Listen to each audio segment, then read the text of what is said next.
Every month, the Bureau of Labour Statistics, the BLS, publishes an update to the Consumer Price Index, the CPI. This is an index that measures the changes in prices paid by consumers for goods and services.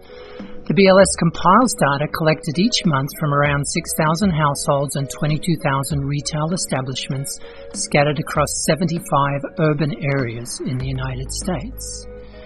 Fuel and a few other major prices are collected monthly.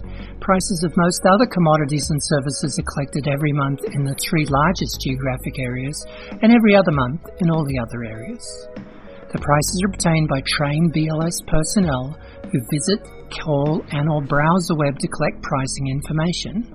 Taxes associated with the purchase or use of items are also included.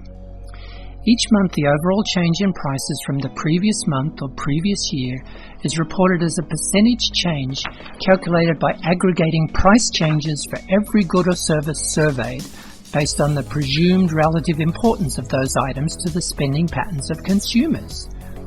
No one individual consumer is likely to mirror either the spending pattern or relative importance of items purchased, but the CPI nevertheless provides a decent, rough approximation of how prices are changing either up or down over time. The weightings are adjusted by the BLS from time to time to reflect the government's perception of how what might be considered a typical consumer might spend each month.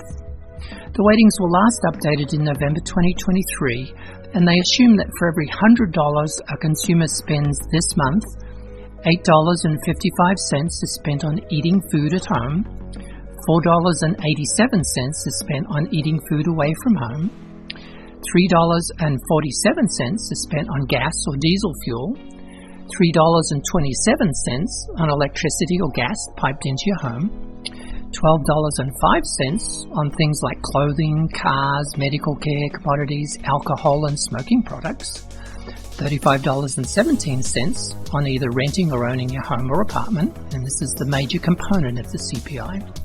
$6.37 is spent on medical care services, $6.13 on transportation services like motor vehicle repairs, insurance, airline fares, bus tickets, things like that. And then the catch-all of $20.02 on all other goods and services. Obviously, not everyone spends money on every item in the CPI basket each month, and never or very rarely in the relative proportions assumed by the government. People spend much more on gas or food or rent each month than others, so if the price of those items increases more rapidly or slowly than other items, personal inflation rates, and the CPI is the measure used by the government to track inflation, personal inflation rates will either be higher or lower than the published CPI index shows. Nevertheless, the CPI provides a good indication of the way things are heading. This last chart shows how consumers' purchasing power can change month to month. $100 in January 2021 is only worth $85.33 today.